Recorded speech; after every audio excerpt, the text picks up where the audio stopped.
Okay, we're recording. Welcome to installment 7,483 of Painting Through the Pandemic. I have no idea how long we've been doing this now, but I kind of love it. I love that you guys come and hang out with me every week. So we're going to keep doing it. For those of you that have heard this before, tune me out for like 5 minutes, but I know we do have some new people and some people that haven't joined us in a while and they need the reminder. So in the chat feature on Zoom, I listed out supplies that you need for tonight. I also listed, I keep saying links. I need to stop saying links. I listed my Venmo or the studio's Venmo and the studio's PayPal, where you can copy and paste those and donate to the studio. Because of the generous donations that I've received, that's how the studio's able to stay open. Yeah.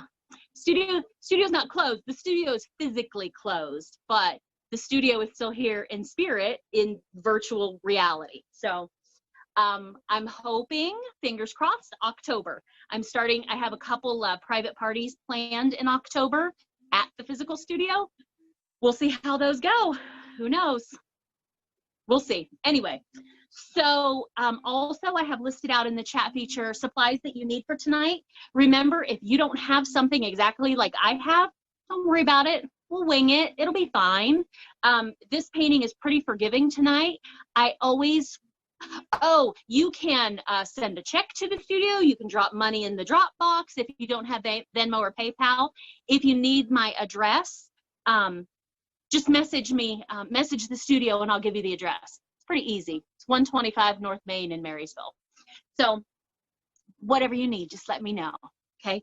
I always caution you when we talk about paint, especially when we talk about red, orange, not mixing and getting a poop color. Not worried about that tonight. We're staying on that one side of the color wheel for the most part. So whatever red you have, whatever orange, whatever yellow, it'll be fine.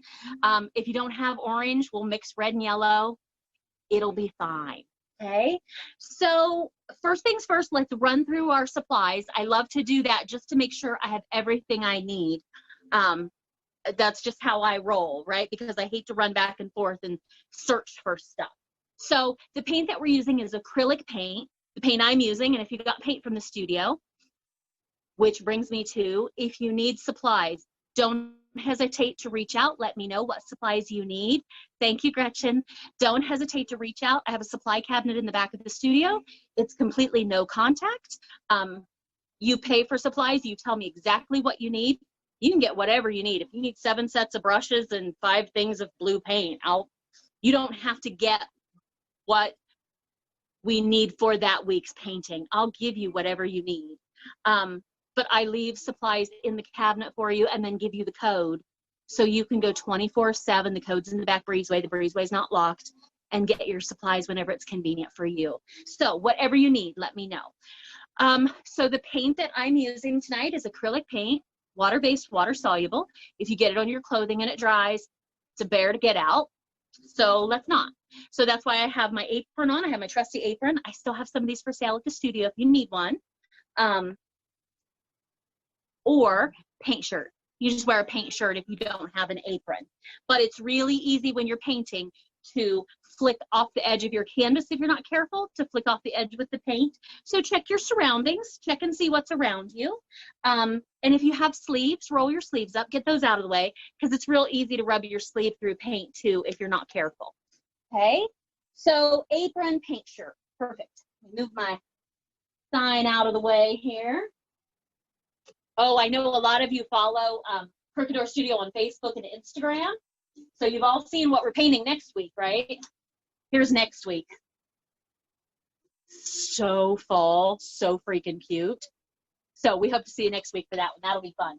That's our inspiration for next week. But here is our inspiration for tonight. I always like to have an inspiration piece to follow. This is my guidance to you. Yours may not look like this. Mine won't look like this. This isn't my painting.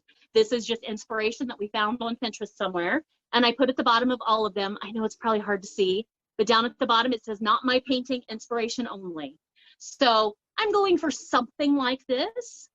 But if I am in absolute love with yellow and less orange, well, then I'll use more yellow.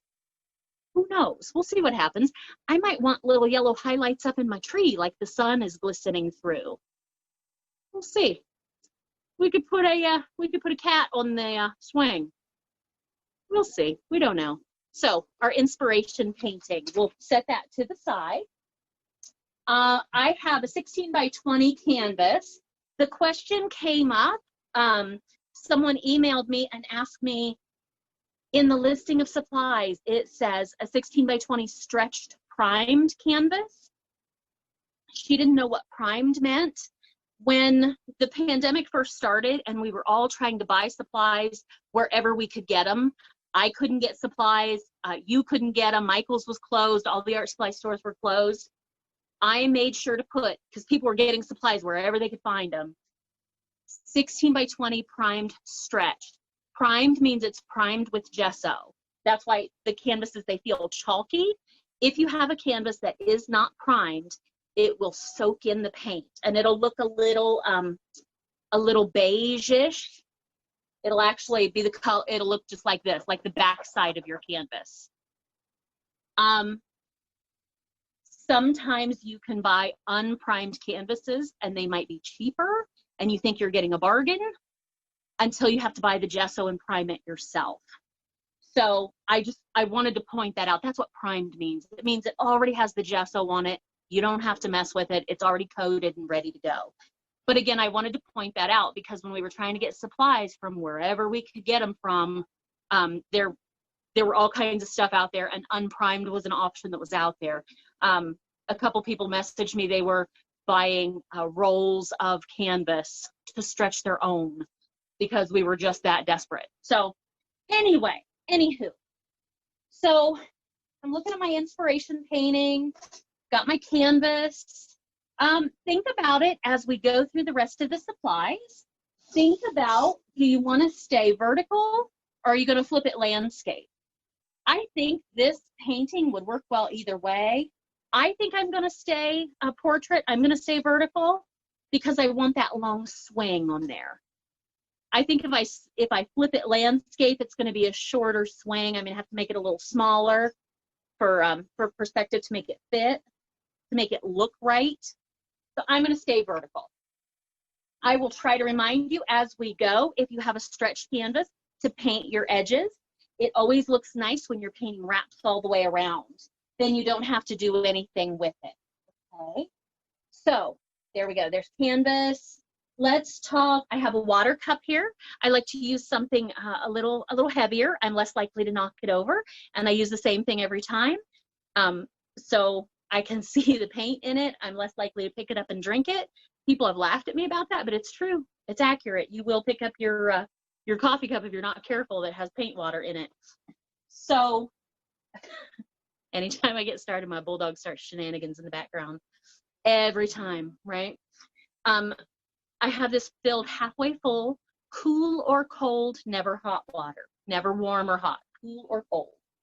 Let's talk about brushes tonight. The brushes we're going to use are, I've got my big background brush, right? My big oval wash brush.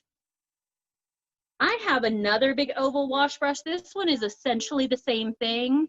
It's just a lot older. It's been through a lot more. I like the way it feels, but it's essentially the same thing. This one's just new. This one's older. So I'm going to hang on to both of them. You'll probably see me use this green handle one because I love him. I just love that brush. And because I've used him so much, the bristles are starting to get all splayed out, and that means he'll hold a lot of paint. And I paint with a lot of paint. I also have my medium filbert brush, and I have my small round brush number 5. Those are the brushes I'm going to use tonight. Okay, I'm going to pop those in my water cup. Remember, every time you're done with the brush, it goes in the water cup with his friends, okay? I don't leave them in there long term, just during class. And when, I'm sorry, I have to step away for a second and take care of the bulldog because she's a little distracting. Stand by.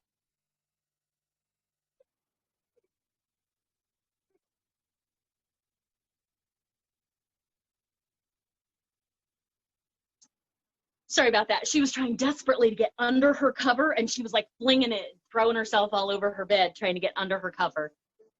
She's better now. Okay, so I will leave my brushes in my water cup just while I'm painting. When class is over, I will clean them out really well, wash them out, leave them lay flat to dry, and then toss them back down in my paint bag, in my art bag. I always keep a paint pen. It's optional, you don't have to have one. I always keep it just in case. Bad at signing my name on my paintings with my brush, so I always keep a paint pen. A stack of paper towels just to blot my brushes off on. And then paint. Let's talk about our paint colors tonight. Okay, I see we're getting more people. Makes me giggle. A friend told me, she's like, I know you don't really start till 7:30 ever because you talk a lot. You're right. So that's accurate. Okay, so I have white. I'm using blockout white. If you have titanium, it's fine. I like blockout because it's a little more opaque. It's a little more solid. And I like that because the colors that I'm using Blick Student Acrylic paints, Blick Acrylic. They're very transparent because they're student grade paint. So I'm using the blockout white to add to a little bit of those colors every now and then to make them solid, to make them opaque. So I have my blockout white, yellow, I think it's chrome yellow, chrome orange, bright red, burnt umber, and Mars black. Those are my colors I have for tonight. Okay, I think that's enough chitty chat. I say we get going. Let's talk about how, I always like to give you a roadmap. So let's talk about how this is going to work. If you look, the bottom half of the painting, we split the painting about in half-ish. You can see there's a little white, little brown, a lot of white, a little brown, maybe even a little bit of yellow, and it's vertical. They look like vertical brush strokes back in there. So I'm going to maybe somewhere between a half and 2/3 of the way down, I'm going to cover that canvas with those vertical brush strokes. And you can see it's a little, it's not solid. There's like lines in there where you can see the little bits of brown. You can see the different color variations. So what I'm going to do, I'm going to pretend, I'll flip it upside down, and I'm going to start at the top, which is the bottom, but it's the top for now. And I'm going to pull down and let go. So I don't have a hard line right here underneath my tree. Let me show you what I mean. Find that big brush. I'm going to squish him around in there. I would like to soften him up a little bit.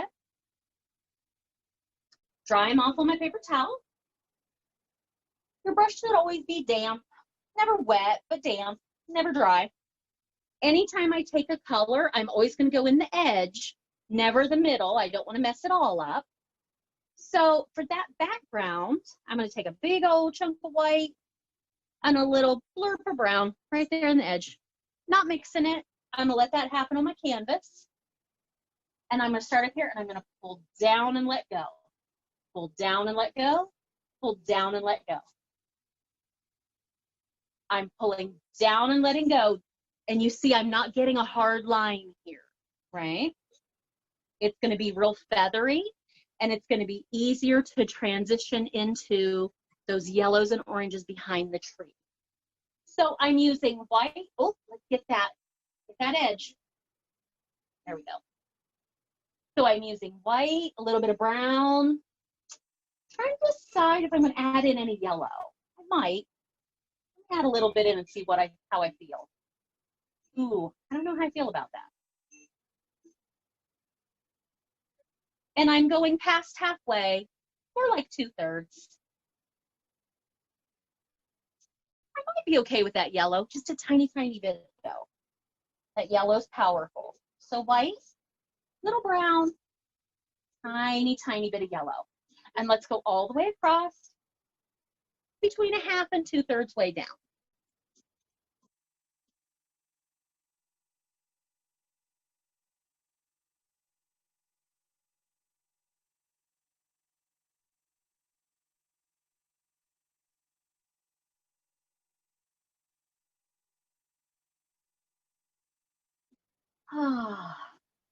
Beginning of class, I always like to remind everyone to breathe. My sweet friend Alicia, breathe for me, honey. I saw you on here. When we get to the tree, I'll remind you to breathe again, okay? But let it all out. This is my reminder too, that if things aren't going well, if you're feeling frustrated, things aren't turning out the way you think they should, your tree just isn't what you think it should be, and you're getting frustrated, put your brushes away, put them in water, go away for a little bit. I am recording this, and it'll be up on YouTube as soon as my rural internet cooperates. So sometimes Sunday, sometimes Monday, Tuesday, but it will be up on YouTube so you can finish late, okay? Trying to decide if I want orange back there. I don't know. I'm going to swish a little in there and see how I feel about it. And then you can learn from my mistakes. Yeah, maybe just a tiny bit. See where I added those little bits of orange? That'll be nice because it'll tie in with the leaves and everything later. So white, lots of white, little brown, maybe a little yellow, little orange. I would stay away from the red because the red will give you pink. But yellow and orange I'm okay with. Like I said that, but if you want red, you do red. You do what makes you happy. And if you want a pink background, you put a pink background on there. Not what I'm going for, but that's up to you. It's your painting, right? Don't forget your edges. Getting that top, that will be the bottom.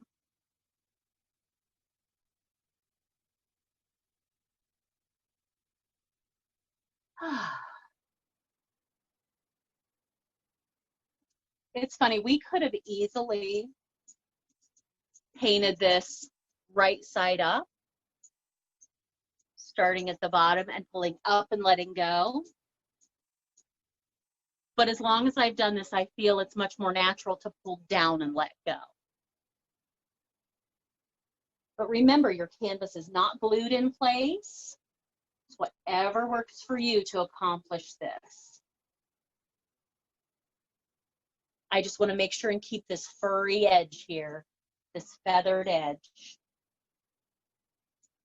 So I'm just pulling down.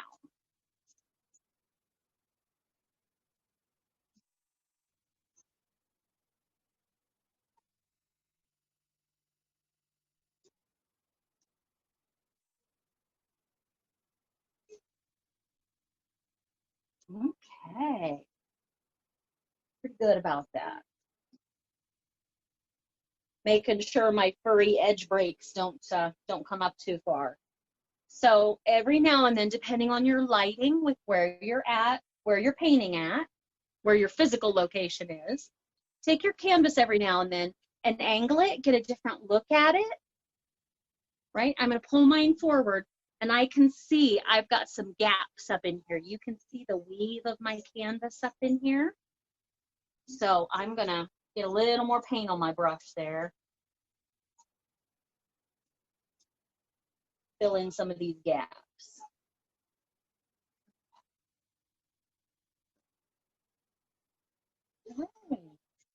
Oh, that's at the top edge there. That will be the bottom.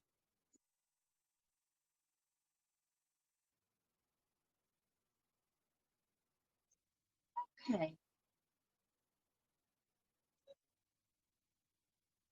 When I'm done, I'm going to pop my brush in my water cup. And then I'm going to flip it. So that is now the bottom. I'm going to hang it so it's not touching because that's wet paint down there. I'll set it down in a little bit once that's dry, but for now I'm just going to leave it hang there. So there we go. I have accomplished that background color. I've got my ground in here. My background appears to be a lot lighter than this one. I'm okay with that. what I was feeling, right? All right with that. I don't believe there will come a point tonight that we'll have to blow dry. So don't worry about your blow dryers tonight. You know, I should probably put that in the optional supplies. But tonight's not a blow dryer night. So how about, I see everybody still working away. Let's take another good 10 minutes, so 7:35, and I will check back in with everyone. So again, our goal is between half and 2/3 of that canvas covered, so we have that background color, but then we can start laying more color on top of. Okay. And you know, I think while you guys are painting, I'm going to go to the chat feature and pop in the studio address, because I saw someone mention they don't have Venmo or PayPal. So I have people send me checks, which is cool. It all goes to the same place, right? It all helps me keep the studio open. So I'm gonna go over to the chat feature and pop in the address to the studio.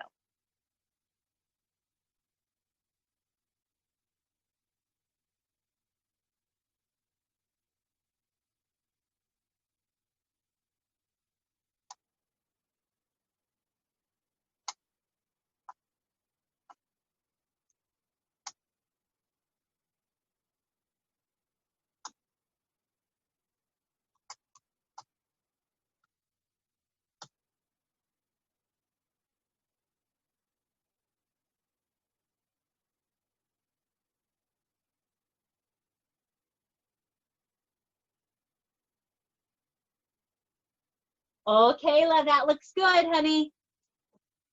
That looks good, Kayla. Well done. Perfect. Yep, it's your background color right now. Now it's going to be really cool to see the contrast when we start to pick up our next step, which we're not there yet. You guys keep painting, but we're going to get the color behind the tree, and we're going to use orange and yellow and a little bit of white. And our brush strokes that we just put on were very up and down, right? Very, very vertical. These brush strokes back here, they're going to be all messy, crazy. So we're going to have that really cool contrast of the straight up and down brush strokes and then the yellow orange that's going to be all kinds of crazy. Super excited. Okay. All right, about 6 minutes. So about 7:35, we'll move on. And don't worry if your canvas is wet. We don't have to worry about drying it tonight.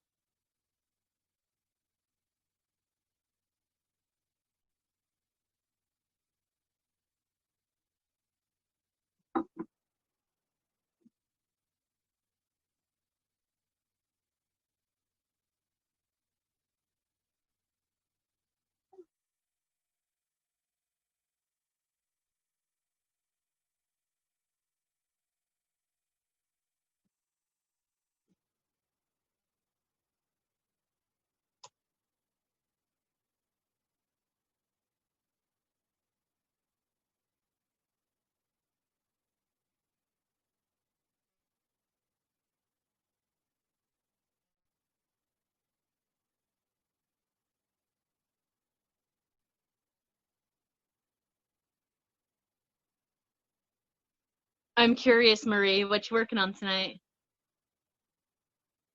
Anything? Are you just hanging? Oh, she's typing.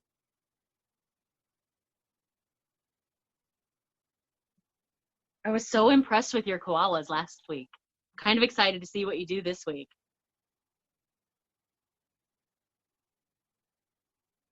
Oh, well, that's a change. Who knew? I love you.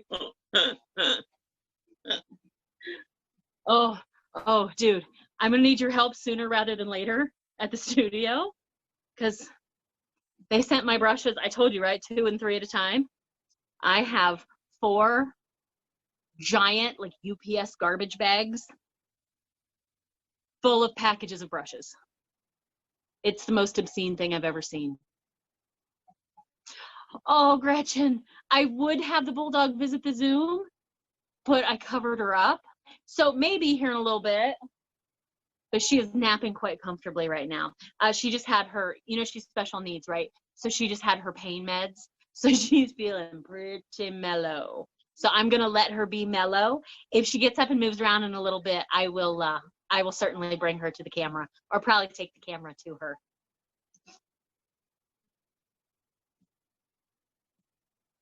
Yeah, I don't have the heart to wake her right now.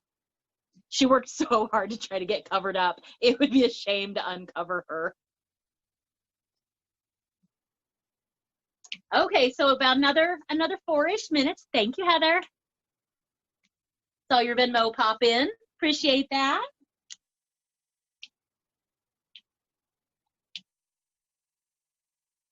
Oh, I tell you guys, I don't like to talk about the pandemic, but you notice I talk about it every time, and I think it's just because it's where we're at, right? It's our reality right now. I've learned so much through this, in that people really enjoy painting at home, and it's fantastic. I like painting at home too. Doing the whole virtual thing. I didn't realize how hard it was for some people to physically get to the studio. So I'm going to continue to do this virtually, even when we get back in the studio. But I even have some fundraisers coming up that are virtual. If you saw on Facebook earlier today, I posted up, I forget how many pictures it was, half a dozen pictures or so, looking for input on which ones you guys like. That was for my United Way fundraiser that's coming up October 2nd. So watch for that. I think we're doing a suggested $15 donation. And then just like this, I can get you the supplies if you need the supplies. But United Way is having a hard time raising money right now because the pandemic has messed their whole system up. So October 2nd, we're going to do do a fundraiser for United Way. So we'll see how many people we can get online for that. That should be fun. So yeah, we've learned a lot of things through the pandemic. I have shifted the studio quite a bit, but it's been good. It's been good. So I appreciate you guys being here with me, helping me shift and make this happen. Okay, 2 more minutes. Anybody panicking that they won't be ready in 2 minutes? Okay, I don't see any panicking. Emily, I saw your husband pop in the background. What are we eating tonight? Anything good? What are we eating tonight? Nothing yet? I see you dancing. Oh, dude, what is that?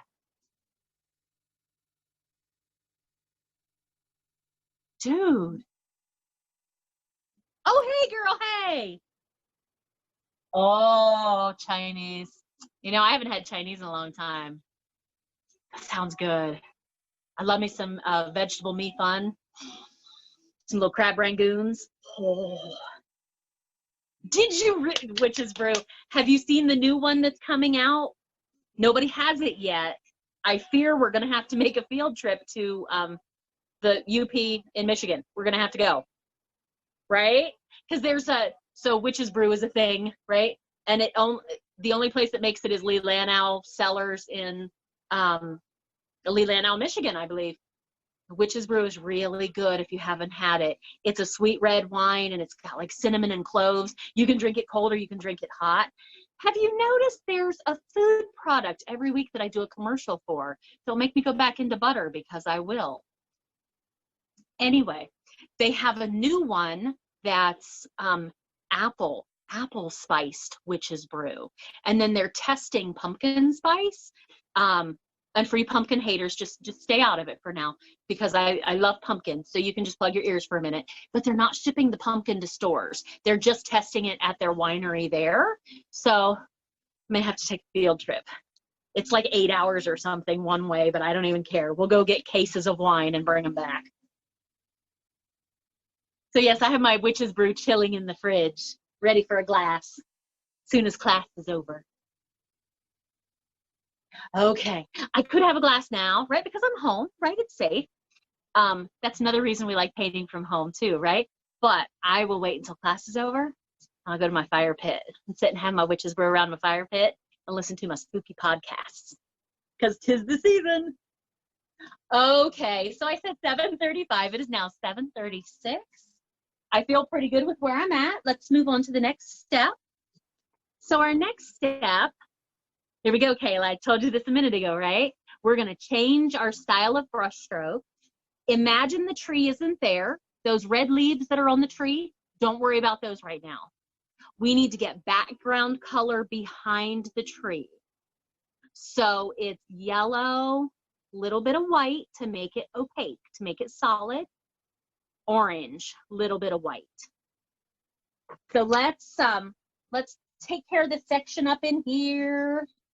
It's going to come down a little bit.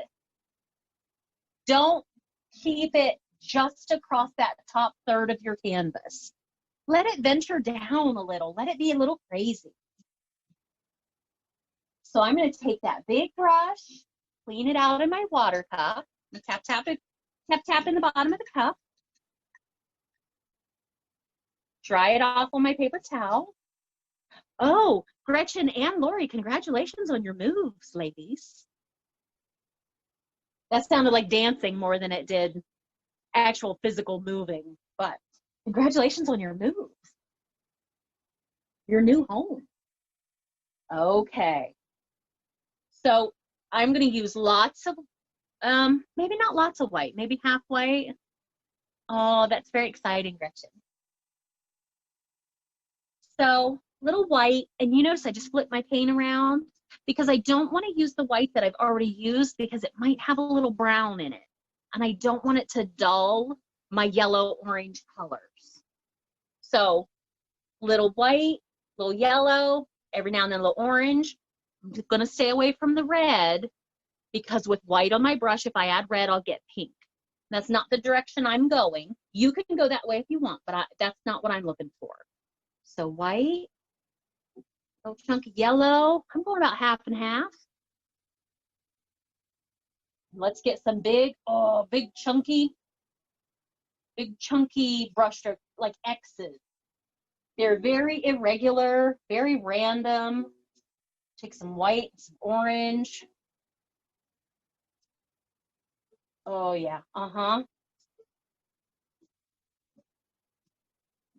So remember as we do this, acrylic paint blends while it's wet. So you see me jumping around a little bit here, getting my orange to blend with my yellow, so I don't have sections of color. But I don't want to blend it all into oblivion. If you notice, there's yellow here, and there's a very definite orange section, and then it looks like behind those leaves there's yellow. So don't let yourself get all one shade of, what's yellow-orange called? Yorange? Yellow-orange? I don't know. So be okay with this being yellow and white at the top. You see my brush stroke is just very chunky. I'm just flipping it using both sides of the brush. Maybe a little more white up here. I'm using a lot of paint.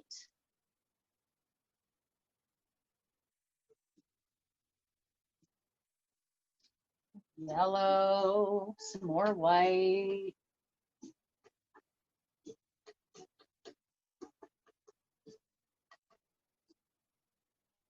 Blend it into a little bit of that orange. Not too much blending, right?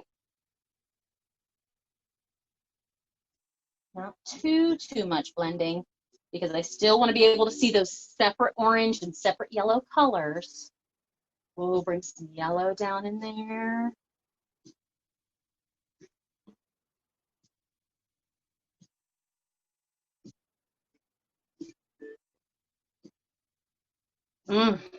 That makes me happy.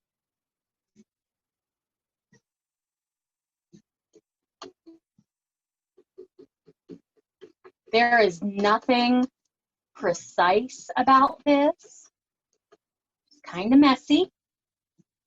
My goal is to get this is all my color behind my tree and kind of down in the middle a little bit.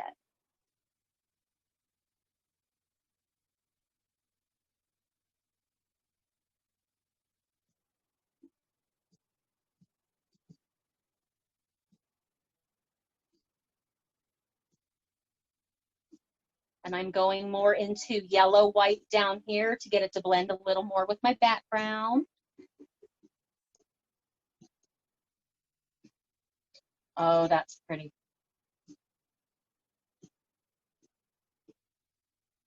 Let it be messy.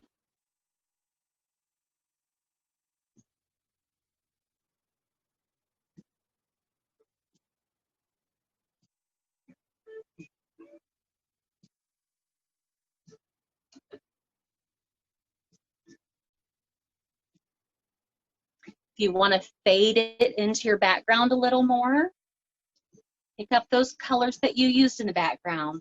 I'm probably going to stay away from the brown, but more white, tiny, tiny yellow. And that'll help me blend a little more into that background.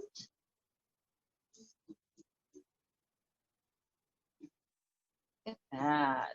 I think I'm going to stop or I'm going to lose all of my vertical brush strokes that we worked so hard to put in. Put a little bit of orange back up in here.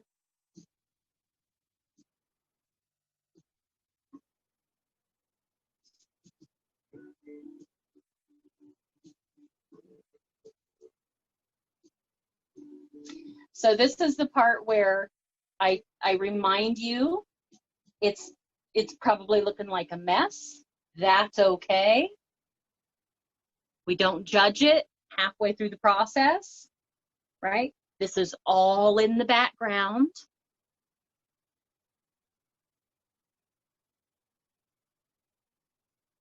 I'm digging it. I'm liking where we're going. Get some little pops of white up in here every now and again.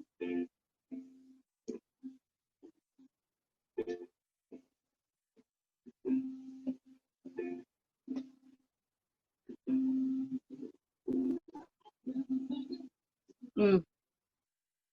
Mm. Keep saying I need to stop touching it. I really do need to stop touching it because I'm going to end up blending it all into one color. But I love those little pops of white that I'm getting up in there. It's like the light shining through trees way off in the background. I like that. Want a little more down here.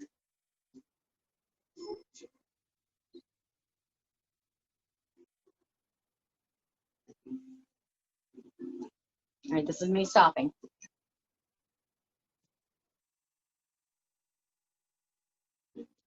Man, those colors make me happy.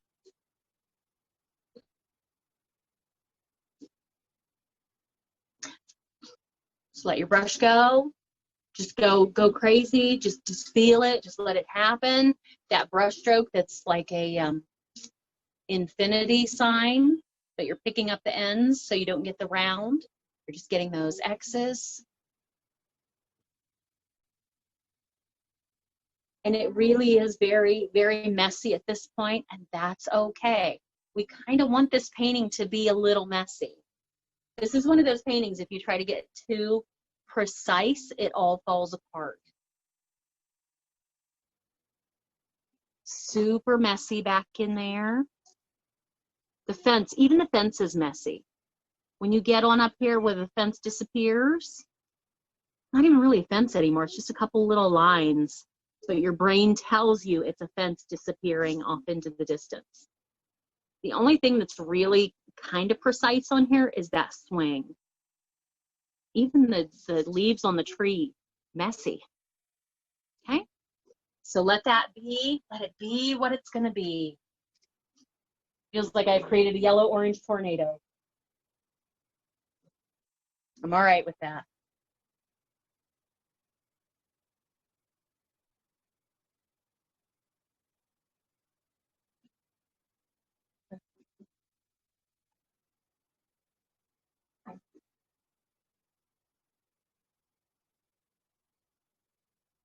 Okay.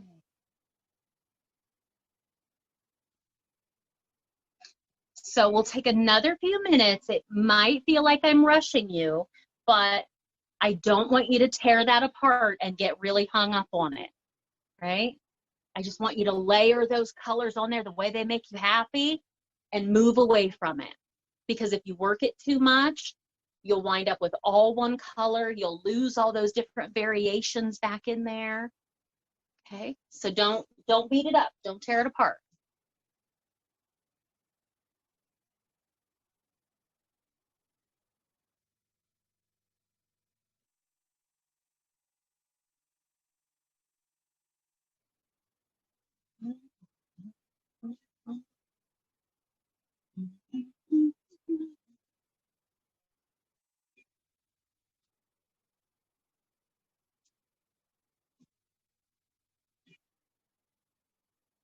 Okay,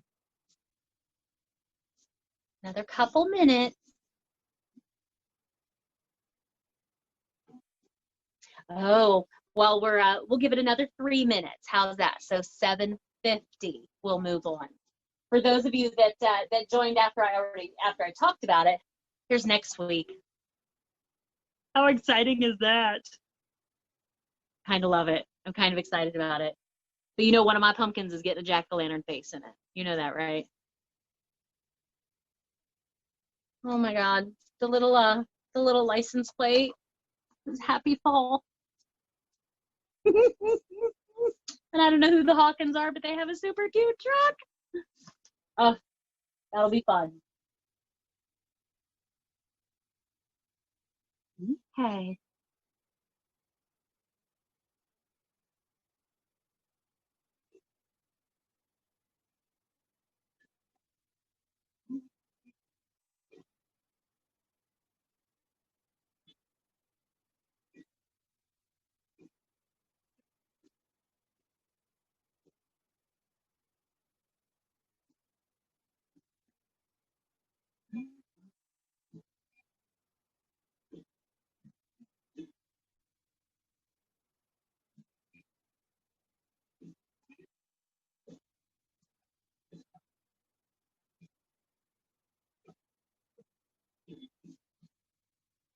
Okay, 2 more minutes.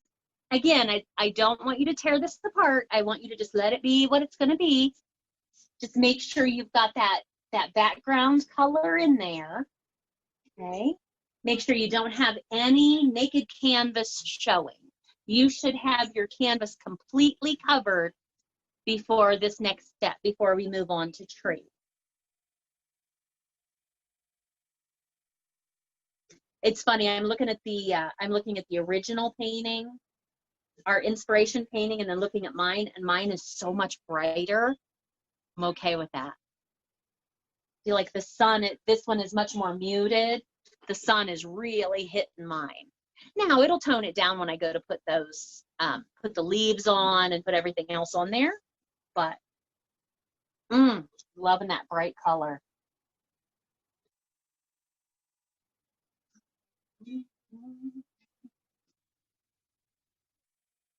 Okay, time for tree. Ready? We're just gonna dig in. Alicia, I need you to breathe through this with me, okay? Tree. So my tree, let's talk about it first. My tree is on the right side. He's gonna be probably 2, maybe 3 fat fingers. Let's start with 2 fingers wide. 3 might get him too fat too fast. Things like this have a tendency, as we work them, to get a little bigger and a little bigger and a little bigger as we try to fix it and fix it and fix it. So let's start with 2 fingers wide. He's all the way at the bottom, and his feet, his roots, come over a little bit. He goes up, and about a quarter of the way from the top, he starts to branch off. Oh, he really does branch off. That's not air quotes. He really does branch off. He branches off, and then we'll get little branches on there too. Okay, so now you can use brown So we talked earlier about all of our paint is very transparent, right? So you have to add, to make this tree nice and heavy, you have to add, to make the color nice and heavy, you have to add either black or white to make the brown less transparent. I'm gonna go with black, okay? A little bit though, because the brown that I have is really weak. The tiniest bit of black will take it over. So a tiny, tiny bit.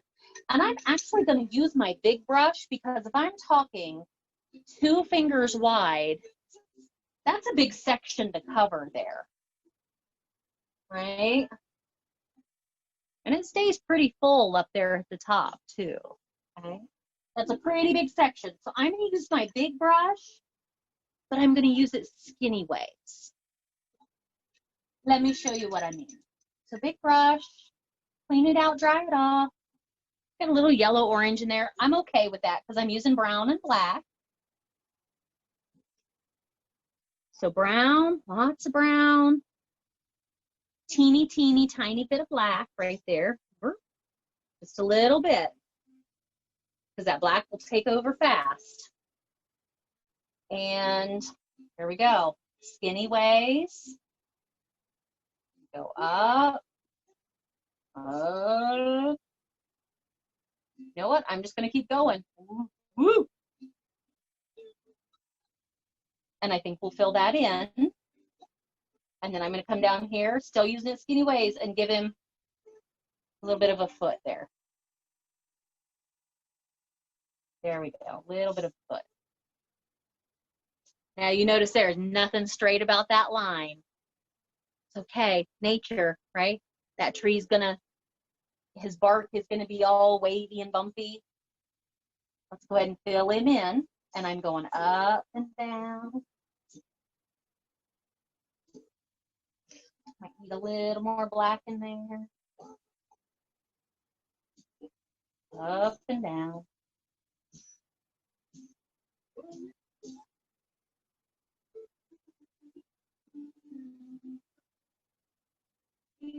You can see even my brush strokes filling him in. I'm getting a little squiggly, a little swervy.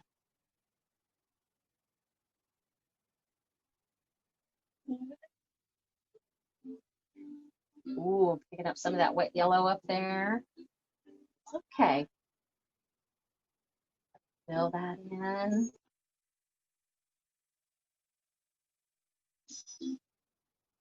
Okay.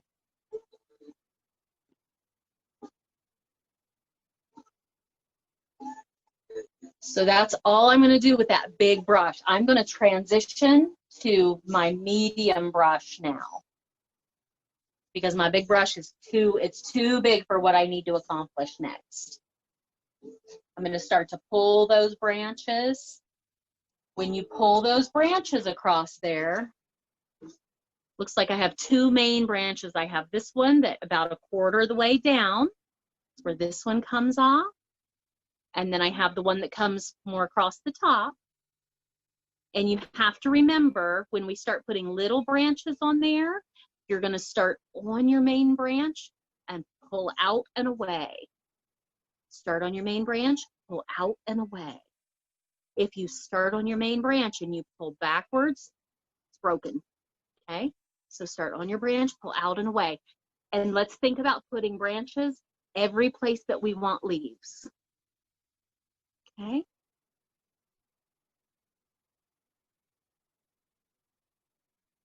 So I am moving to my filbert. I'm just kind of stepping down in brush sizes. So I still have some pretty big branches I want to put on here. I want to put this top one across here and this one that's about 1/4 of the way down. So I'm going to use my filbert, my medium filbert, but I'm going to use it the way I use my big brush. I'm going to use it skinny ways. Same colors, brown, little bit of black.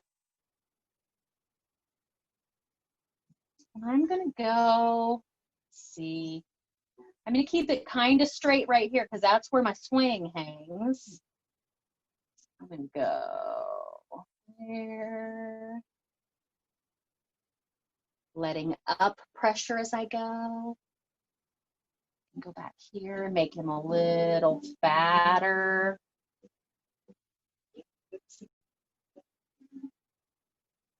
Fatter where he connects to the tree.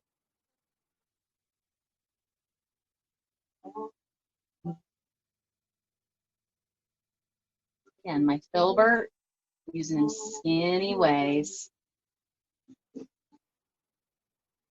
This is a really good tree for practice. I know a lot of my students really don't like trees. This is okay because if it all goes sideways, you put leaves all over it. You put those red leaves all over the places you don't like. So don't be afraid to experiment and practice and see how your tree feels. So I'm still using my filbert for my bigger branches. I think I want to bring another big branch off this way.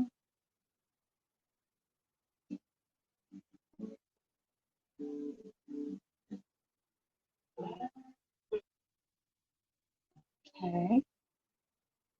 I want to branch up in here.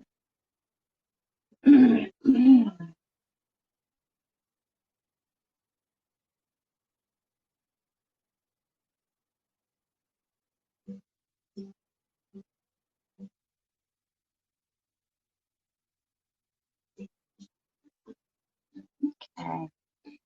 That might be about all I want to do with that filbert. Get ready and transition to a smaller brush now. Down here, make this a little bumpier.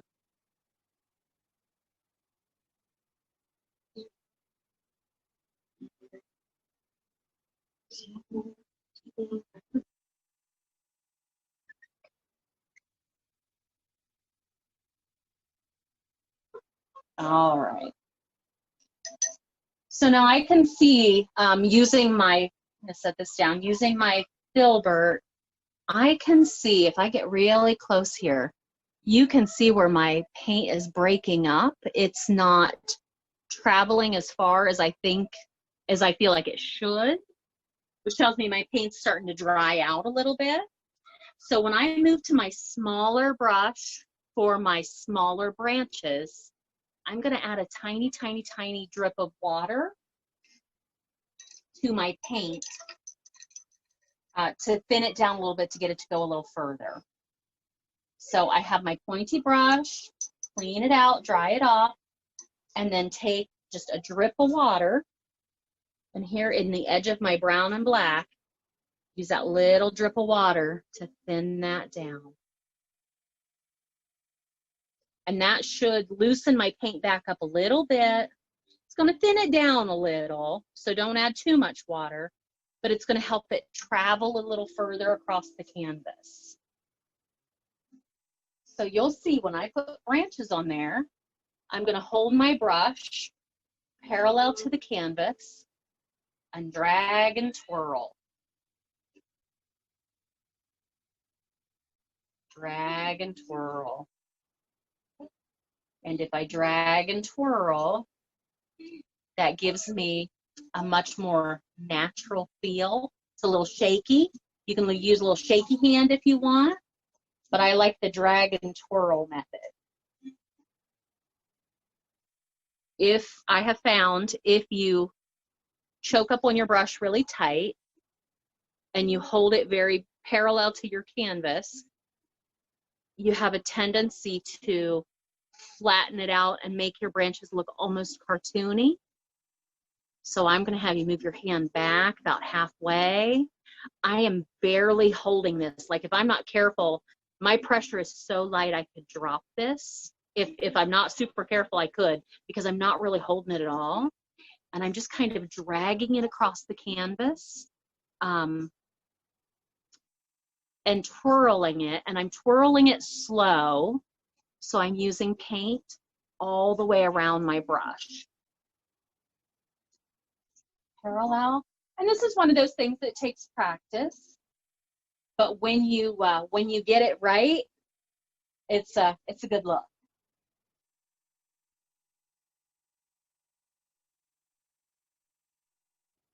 So remember, I'm putting branches every place that I want leaves. I want leaves down in here. So a couple of branches.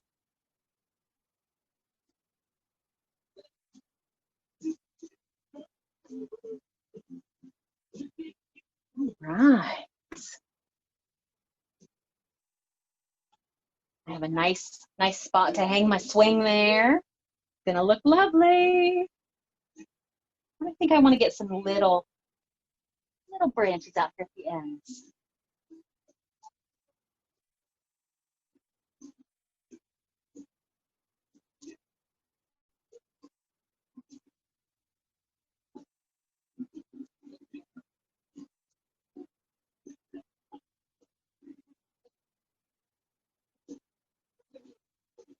It's funny, the twirl, that twirl method for your branches, that's something I learned a long time ago. When I was 10, I think I learned that.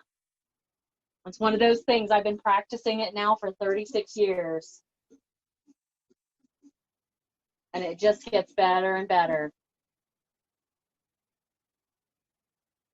But it's also one of those things, if you stepping away, I feel pretty good with how my branches look. But if you get up close, they're a mess, right? This one isn't even hardly touching the other branch, right? I think where we get in trouble with branches, look, this one kind of disappeared right there. Where we get in trouble with branches is we want to go back and fix and fix and fix and fix. And then before we know it, we've made a big hot mess by trying to fix something that there really wasn't anything wrong with to begin with. So I don't know where I'm going with that, but go easy on yourself. Practice. Whatever you don't like up here, we'll put leaves on it. Okay. I think I'm going to play a little more in my tree. This is up to you. This is optional. I have my pointy brush. I'm going to take I have black and brown on it. I'm going to take just a little bit of white, just a tiny bit. And I'm going to put some little bark highlight marks on there. And I'm doing the same thing that I would do with my branches. I'm laying my brush parallel to the canvas, and I'm just kind of twirling it, pulling down in that brown a little bit. I want to fancy that up a little bit. Just the highlights, just the highlight marks there. There's a little piece of me that's wondering what happens if I do brown and a little bit of red. I'm going to do it. We'll learn from my mistakes here. Ooh, I don't know how I feel about that. Nope, not digging the red. Abort plan.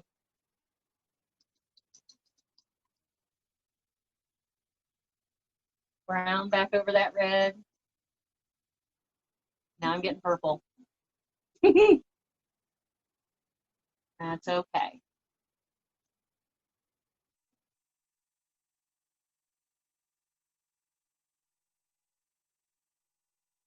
All right. Stop playing, huh?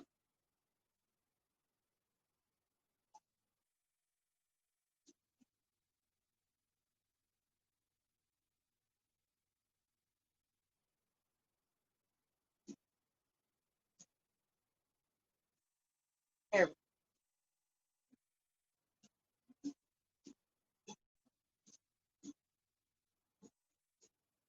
Okay, I'm going to play a little more in my branches.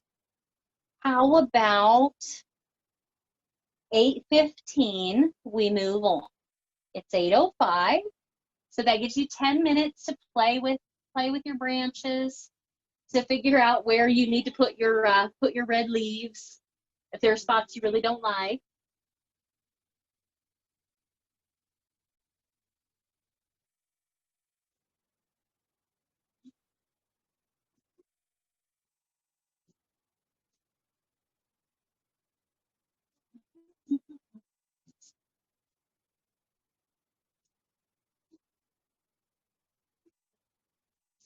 covering up that red. Thought it was a good idea. Really didn't like it. Ah, the beauty of acrylic paint though, right? Acrylic paint dries really fast. So if you have an oops like that, leave it set and let it dry, and then cover it back over. And right now my tree looks really top heavy up here. Okay, I'm gonna put leaves up there and break that up. So I don't know how I feel about this section. Not gonna worry about it because I'm gonna have leaves there. Okay. So about 8:15, we'll move on. We'll put our fence posts in there. And then we'll get our red in our tree. Get some fallen leaves on the ground. And our swing. Okay. Yep, I'm gonna stop touching it. I'm gonna walk away.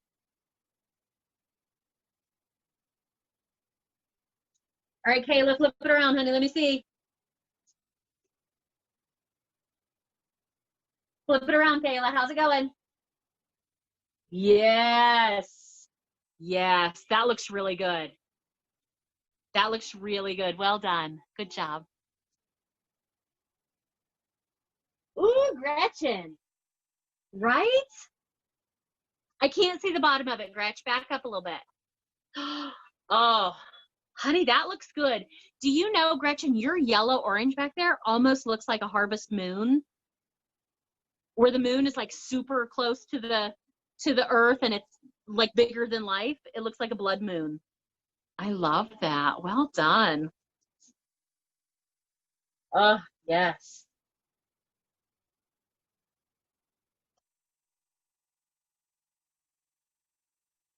Oh, Emily, you've got me thinking about witch's brew now. It's in the fridge just waiting on me. Oh, Lori, is that the baby? Oh, flip the baby round. Hi, baby Adam. Sweet baby. Oh my God, look at those legs. Oh, could you just eat chubby baby legs? For whatever reason, we all turn into cannibals when it comes to baby legs, right? Oh, just the little chubs. Hi. Hi, Adam. Hi, sweet baby Adam. Hi, buddy. Does he have paint on him yet? Are we starting him early? I think we need to start him early. You know, it'd be fun, Lori, take I think I said this to somebody last week or a couple weeks ago, for wee little ones, he might be too young yet, but take a smaller canvas and put it in like a freezer Ziploc bag and put little squirts of paint, little drops of paint on it, and then seal it in the bag, and then let him just mush the paint. So the paint is inside, so he can't make a mess with it, but have him create his own mush finger painting in there.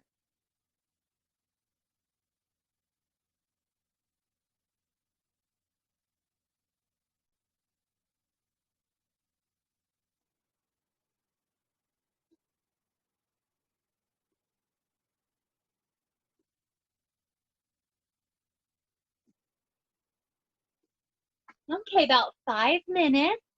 About 5 minutes and we'll move on. We'll work on that fence.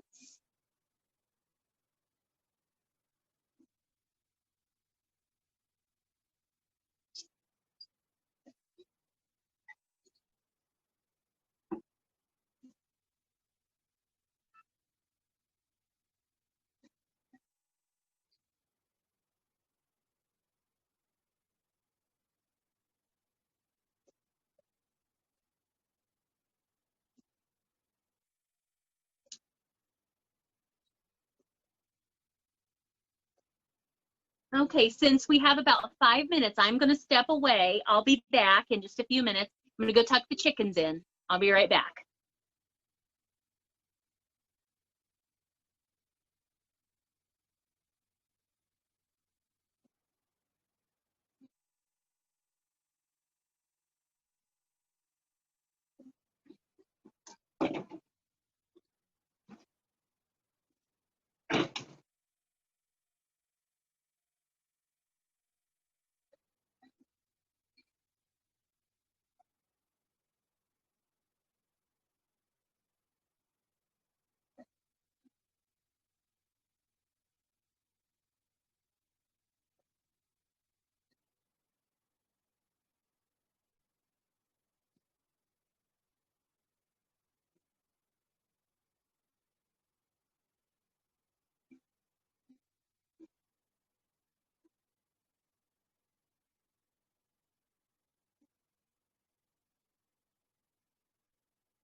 Okay, 8:15, time to move on. Got the chickens sufficiently tucked. Okay, so a little story while we're getting ready to move on. I see a question. No, it doesn't need to be dry before the next step. We're gonna put the fence down in here. I don't think at any point tonight we have to dry our canvas before we move on. So, little story. Went to tuck the chickens in. We have a solar door that closes on their coop, so they all go in at night. The solar door closes when it starts to get dark. They magically know how to go in before it gets dark. Chickens are smart like that, right? They know predators are outside. So, so last week or week before, I forget, I've tried to block it out because I was over there when the door was closing and two of the girls were sitting in the doorway and the solar door closed on them. Now, they were okay. I was there. I pried the door open, got them out. I don't know how it didn't break their necks. But now I go over and close the door manually, which kind of stinks because it's a solar door. It's supposed to do that on its own. But it also means I don't have to get up at 5 o'clock in the morning to let them out. The solar door opens on its own. Anyway, so I went and tucked everybody in to make sure nobody was hanging out in the doorway, getting their head stuck in the door. Oh, chickens. I see the question.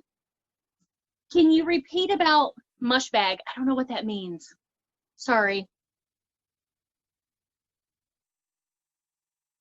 So I will go ahead and move on. And if you have a question, go ahead and ask it in the chat feature. Let's get ready. Let's put our fence on there, shall we? So let's talk perspective. Our fence is going to start down in this corner. It actually goes all the way down to the corner.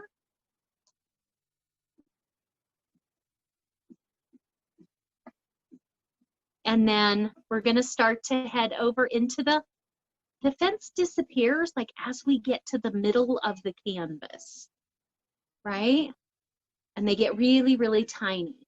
The thing to remember when you put your fence posts on there, keep them straight up and down.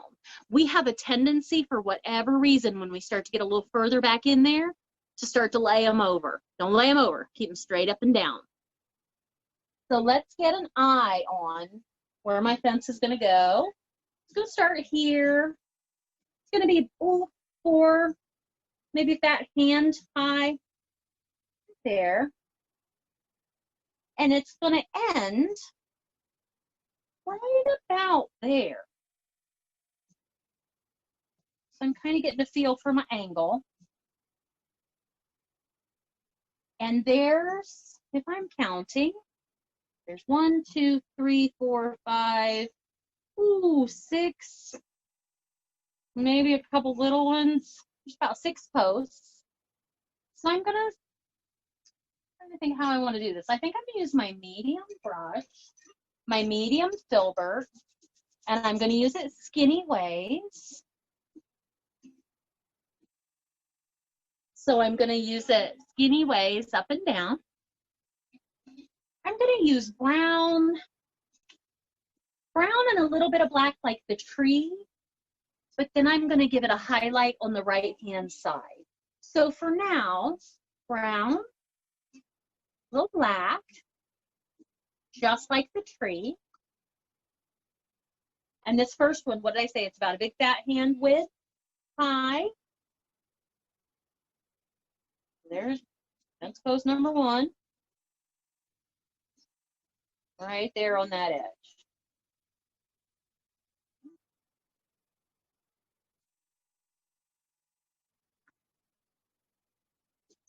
And again, I want my fence to diminish in size and kind of disappear right here in the middle of my canvas. So you see I'm laying my brush there, not actually touching the canvas with it, but I'm kind of getting a measurement for where I want that to wind up.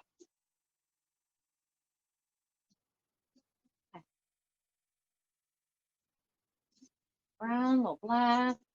This one doesn't quite touch the ground. It's a little higher, a little smaller.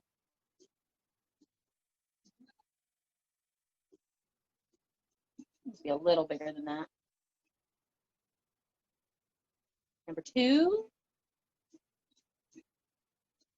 Again, between this one and this one, there's maybe 6. This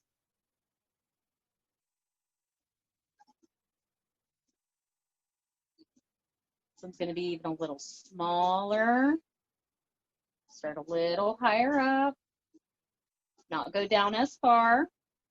I'm getting that angle.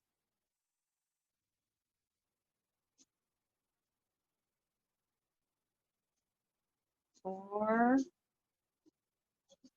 And now here they're really going to start to get small. If you can't accomplish that with your medium filbert or medium flat, you've got your pointy brush. But remember, our goal is to get here to the middle and have them just about disappear.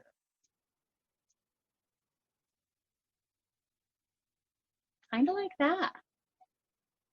Might even do maybe another little, just a little idea of one.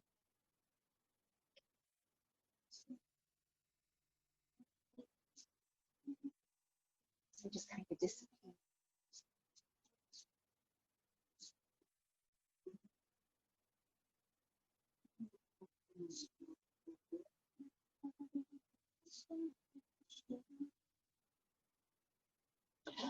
Oh, Anita, it just occurred to me what I couldn't wrap my head around what you were asking. So give the baby a bag. So take a canvas, take a smaller canvas. I'm gonna step out of the way so you guys can see what the canvas looks like at this point. So take a smaller canvas, like an 8x10, put it in a Ziploc bag, and then on the canvas, okay, wait, back up. Take the canvas, squirt little drops of paint on the canvas, whatever color makes you happy. Put the canvas in the bag and seal it. And then have, it's a fun like textural exercise for a little one, because then they can mash the bag and move the paint around on the canvas, but it's in the bag. And they're creating like a finger painting, but not getting messy.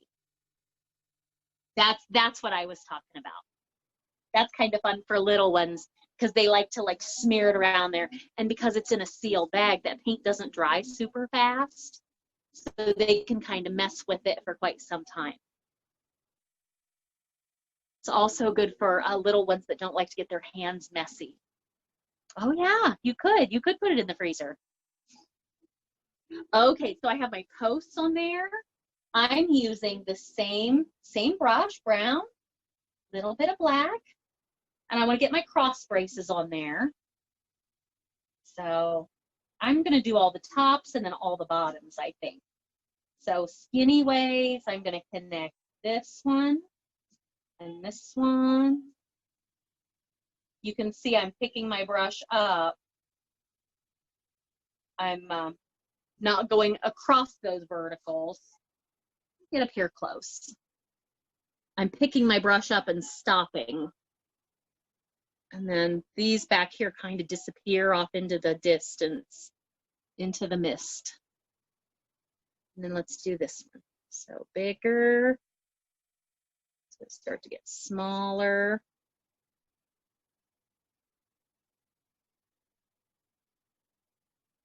Something like that. Again, it's just the idea of a fence. Fix this guy a little. Kind of a pointy fence. There we go. Just the idea of a fence. I'm going to take that same brush then, and on the right-hand side, you saw me put a little highlight on my tree there. I want to do the same kind of thing on my fence. So I've got that medium filbert brush with brown and a little bit of white. And I'm just going to come down on the fence post, just down the right-hand side, and give a little highlight. That, you almost couldn't even tell what I did. Here, let's try that again. Brown, little bit of white, down the right-hand side. Down the right-hand side.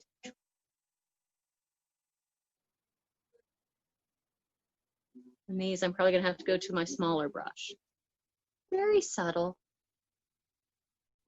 I'm gonna move to my number 5 round.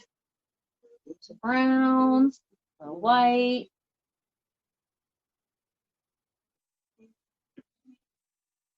Down the right-hand side, right-hand side, right-hand side.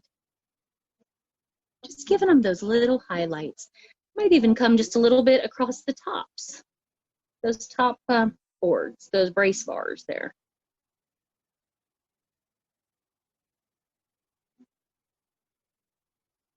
This just softens our fence a little, makes it a little less harsh, helps it blend in a little bit.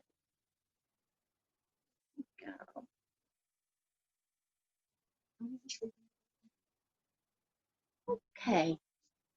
And it looks like my fence is floating, but I'm not going to worry too much about that because I'm going to put some orange leaves on the ground down there.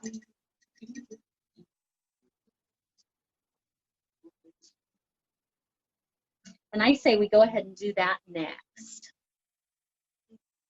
Put our little bit of orange leaves on the ground.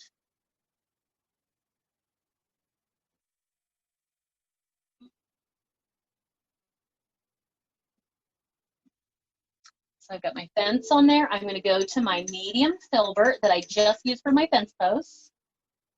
Clean it out.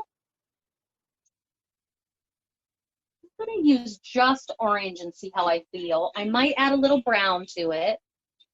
And I'm going to use the same brush stroke I used up here, that very side-to-side swishy. I'm going to use that down here underneath my fence. I've got a just my smaller brush.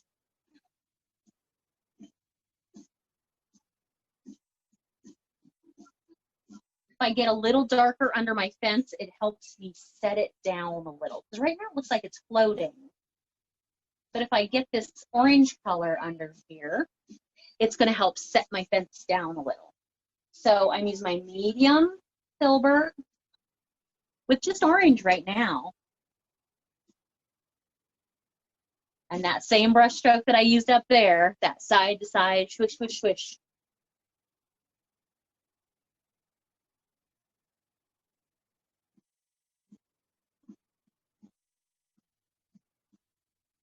Might even add in a little yellow. What the heck? Orange, a little yellow. And then there's my tree. Just kind of let it feather and fade off into nowhere over here. Wonder what happens if we even add a little bit of white over here, a couple of white swishes. Like I really like the white I got up here in my sky.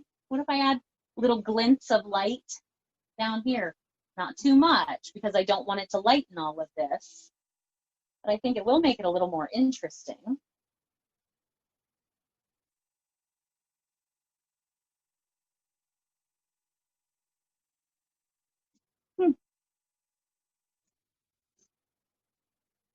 I think I might need to be done with that.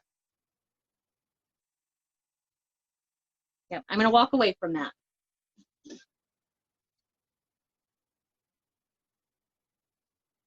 Still feel like my fence is floating here. This little fence post. Let me see if I can get a little swish of orange right under him.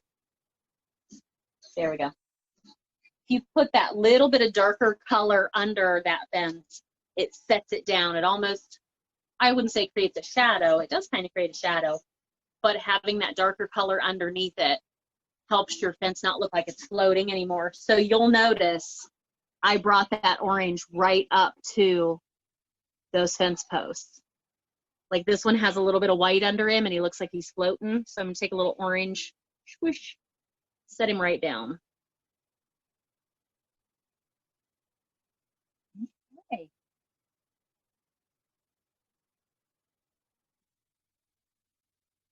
Let's see. I think it's time to put some leaves up in our tree.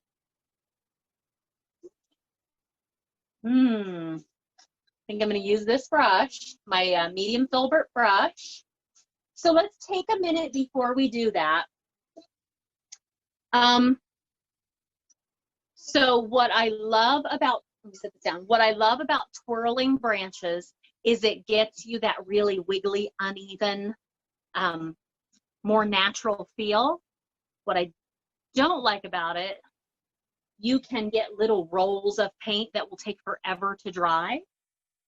So I'm actually going to pick up my canvas and look at it and see if I have any of those. I actually do. So I'm just going to touch them and make sure they're dry, and they appear to be. But what I don't want to do when I'm putting a new color on there, I don't want to pick up a big glob of that dark paint and change what I'm trying to accomplish. So just checking to make sure it's dry for the most part, and it is.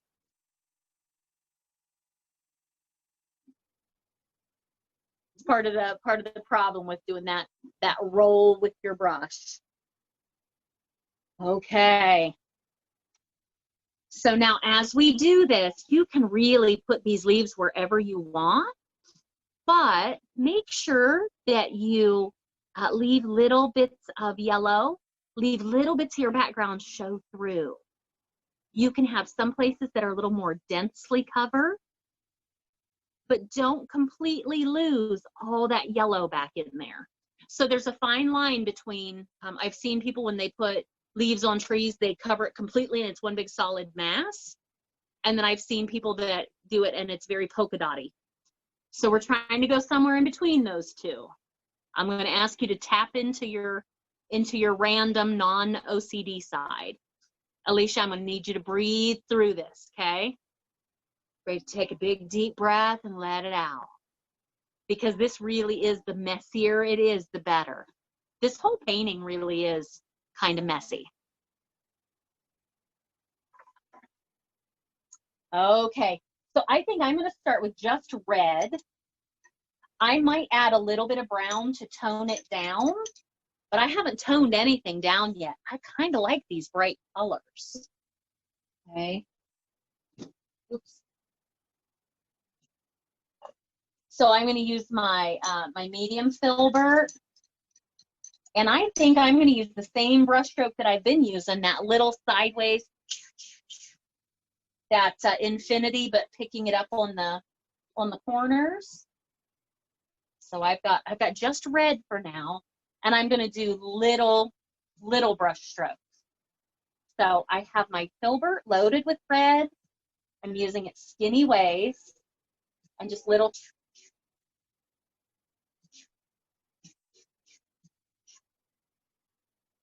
Let me get closer. And you know, it helps if you make the noise. Sometimes you have to make the noise. So filbert, skinny ways.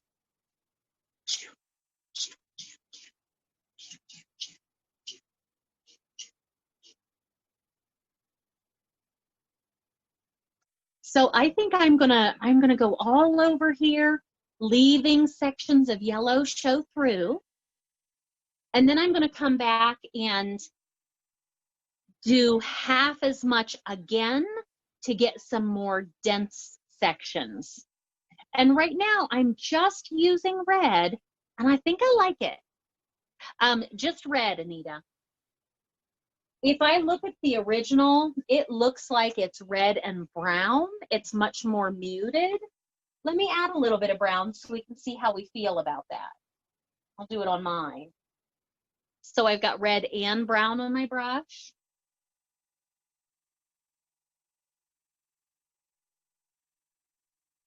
Ooh, see the difference? That's a little more natural. You know, I might kind of like that. I might do a combination of both.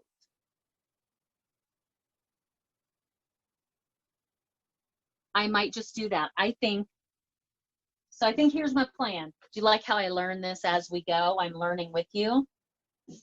I'm going to use red this time. So this is going to be a little brighter. And then the next time, red and a little bit of brown. So then this section is a little more muted, a little more dull. And I'm not cleaning my brush out in between. I'm going just into red this time.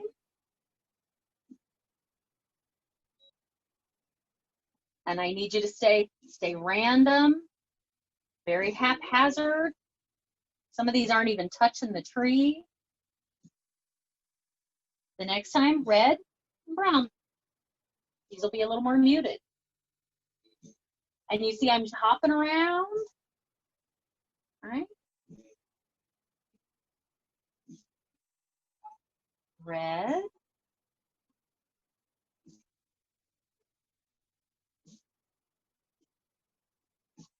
Red and brown. So I'm just alternating.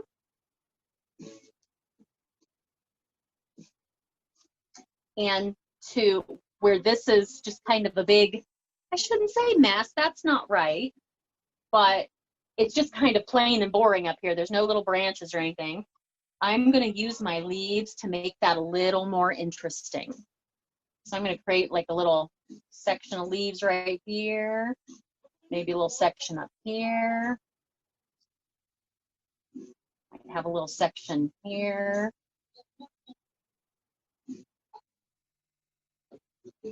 Ooh, that's fun. Red and brown. I want a couple that are falling. This is where that sideways brush stroke helps, because it helps it look like a cupped leaf is actually falling to the ground.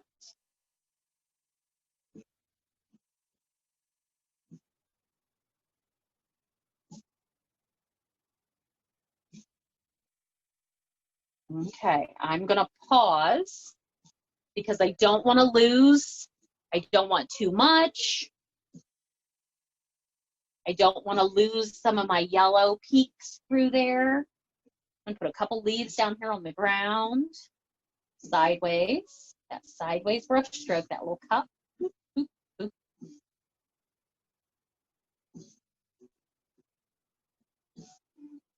Okay. A couple more falling leaves here.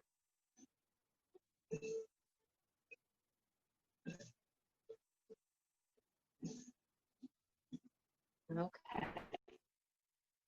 Now I'm going to pause on that for a minute, turn my back away from it, and then I'm going to go back in, like I said before, and do half as much again, getting a couple places that are a little more densely covered. But I need to give this a minute to dry before I do that.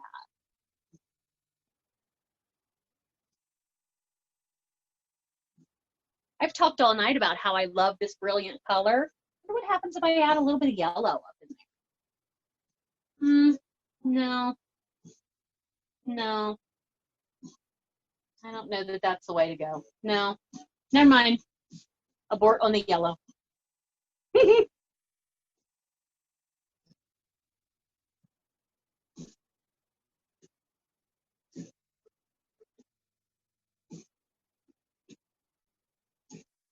Okay. So now back in with my red and a little bit of brown. And I want to get a couple places that are a little more densely covered.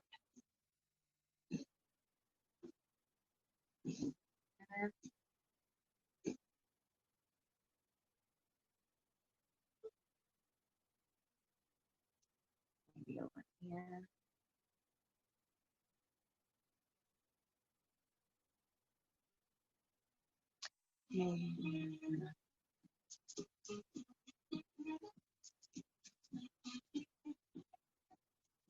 Maybe down in here.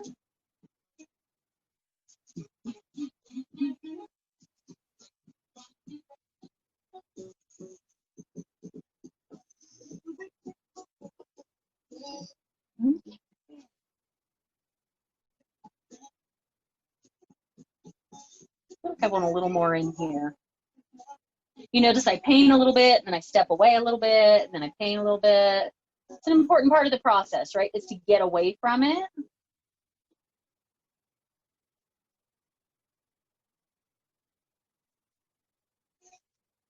I just want to be real careful not to lose all my background. It's funny looking at the picture on the Zoom. I feel like I have a big gaping hole right here in my tree. So I will pretend there's a branch there. Fill that hole a little bit, not completely.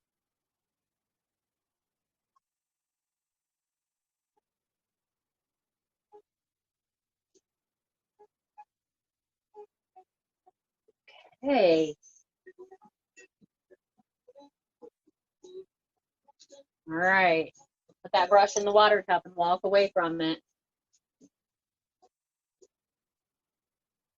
I love looking over at my laptop and seeing you guys all just working away. There's some fierce trees happening tonight. I can feel it.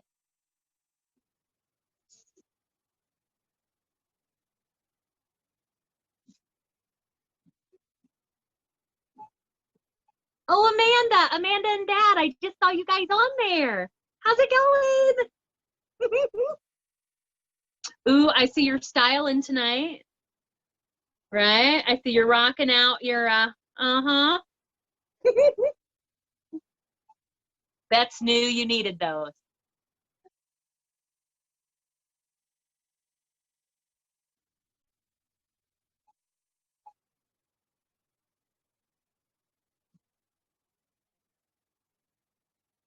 So you guys, we're getting down to it. It looks like the last thing we have to do is put our swing on there. So we could go ahead and pause on the leaves, because we can put more on later.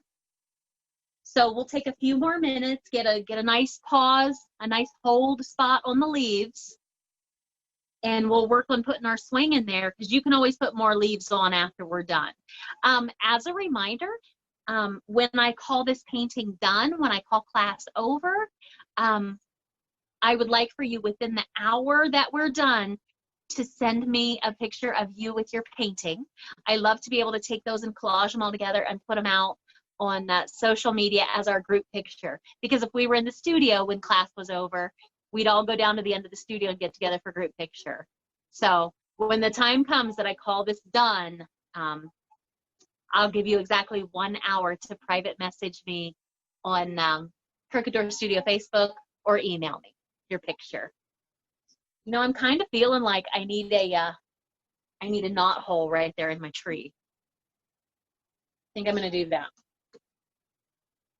While you guys are getting to a stopping point on your leaves, I'm feeling knot hole.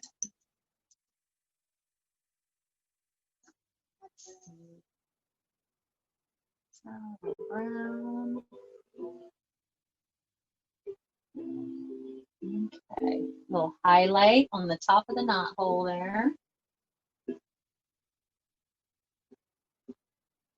Little light's going to catch the bottom of it. It needs to be dark inside there. Dark inside my knot hole.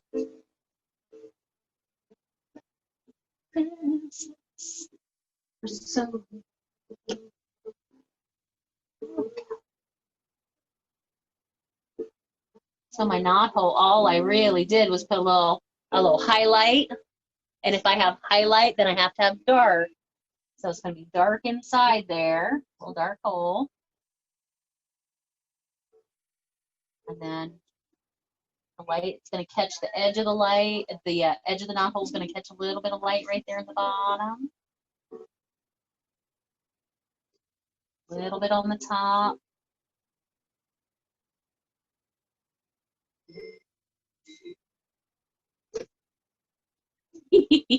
Knot hole. See, now I need eyes in there, eyes in my knot hole. Where the fairies live. Okay, swing. Let's put a swing on there. So let's look at our swing.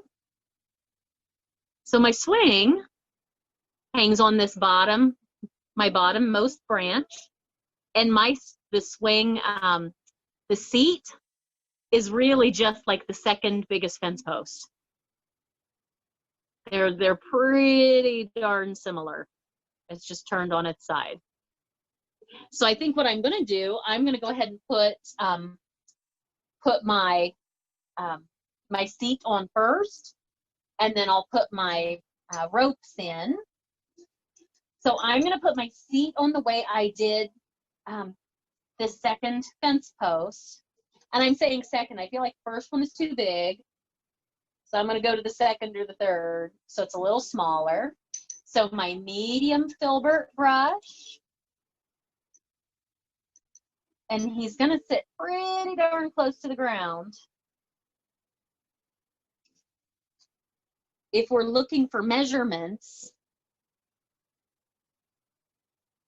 look at where your fence disappears, right there in the middle, and the bottom of your canvas. That swing is about halfway between those 2 points, about. So it's lower than where your fence disappears there in the middle, but you don't want it to run into your tree down here. So let's get it somewhere in that vicinity. And my guidance to you is start small. You can always make it bigger, but once you have a big fat, it's hard to go back from that, okay? So brown, little bit of black, just like I did the fence post. I'm going to use that filbert brush skinny ways, and I'm going to have to step in front here so I can get it straight. And what did I say? Halfway between where my fence disappears and the bottom. So it's going to be right about here, not touch my tree. About the size of my index finger, yeah? That's a pretty good measurement if you're on a 16 by 20 canvas. Anyways, brown and black. About the size of my index finger. A little bit fatter.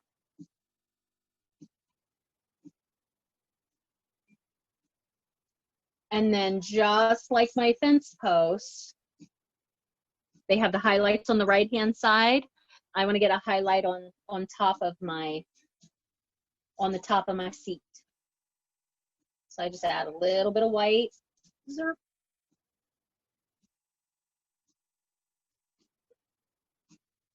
Okay. There we go. Now that I have my seat on there, I can use my little brush and put in my ropes.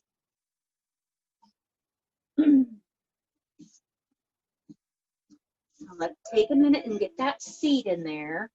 Boy, that looks like an old board seat, doesn't it? That is a rough looking piece of wood. But it would be if it's an old farm swing just hanging in a tree somewhere, right? Okay. So pointy brush, I'm going to use my number 5 round.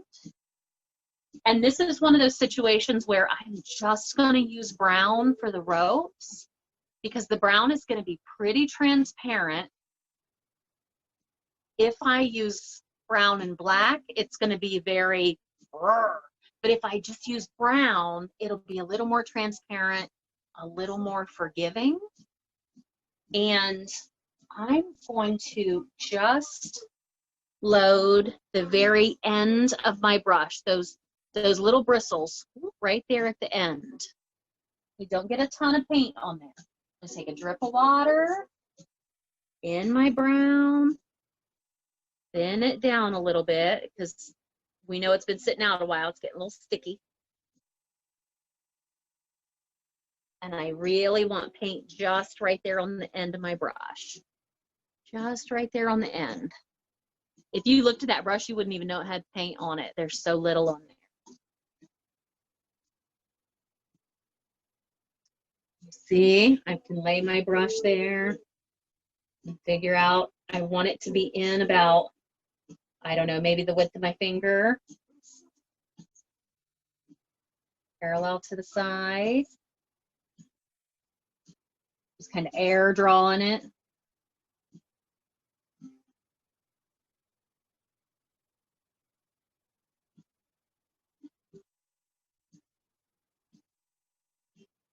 I used so little paint there, you can even hardly see it.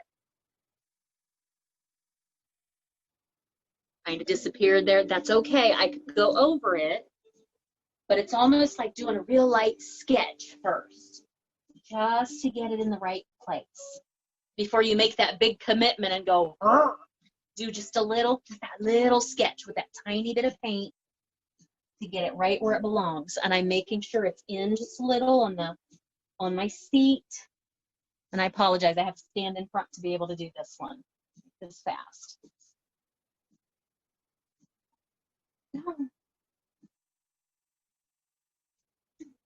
Remember, your background for the most part is dry too, if you need to rest your finger.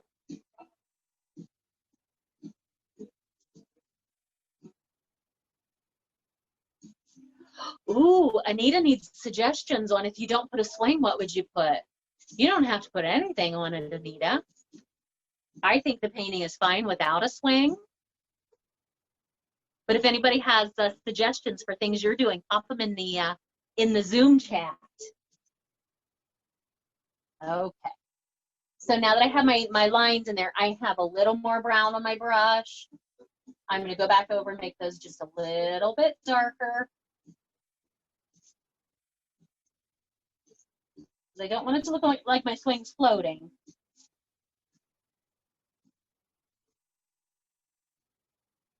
Make my rope's a little heavier, just a little. And I'm actually going up over the branch a little, because that rope would be wrapped around the branch.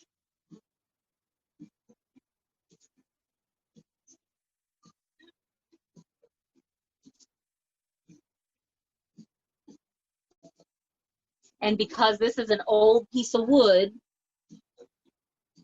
the ropes go down through the wood, and you would have a knot tied on the underside with little rope tassels hanging out there.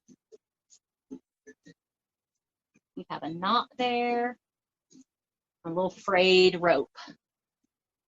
Little frayed rope underneath your board swing.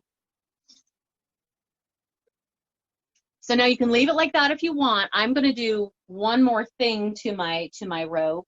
I'm going to take my pointy brush with brown and a little bit of white. So I'm looking for a lighter brown. And I'm going to do little diagonal marks on my rope to make it look a little more braided, a little more like a rope, a little twisted.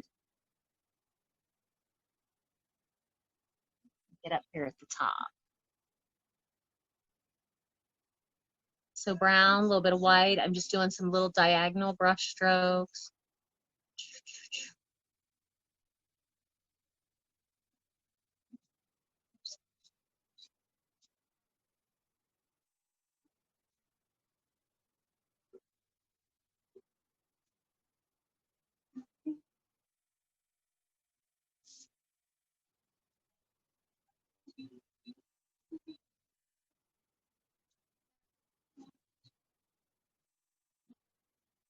Oh. All right. I do believe I'm done. Shabam. Feels like that. Nobody had any suggestions for what you could do if you didn't want to do a swing? I don't know, Anita. I think it's one of those things you could leave it, just leave it empty for now. You can always go back to it and put something on there.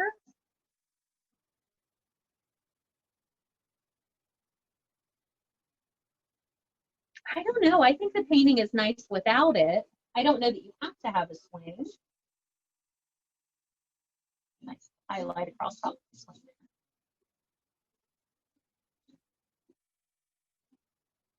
Okay.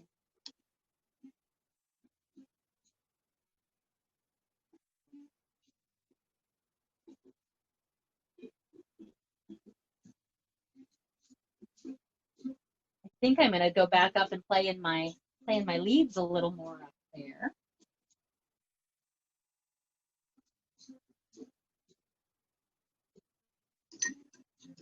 Back to my filbert. Maybe get a couple, I feel like this is kind of just a red blob. I feel like I want to do red and a little bit of brown.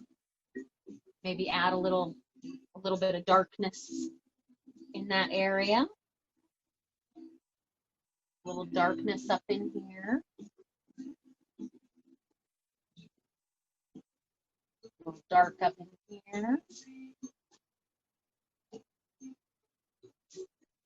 we go.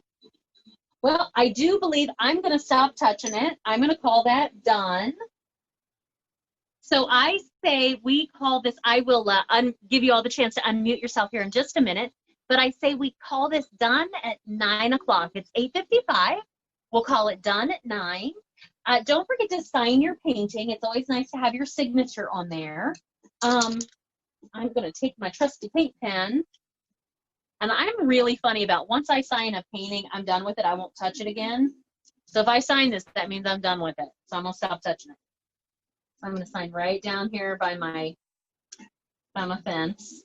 That's blah, 20. There we go. Done. You can sign with thin down paint if you want with your small round brush. You can sign on the side. Stretch canvases are nice because you can sign on the side.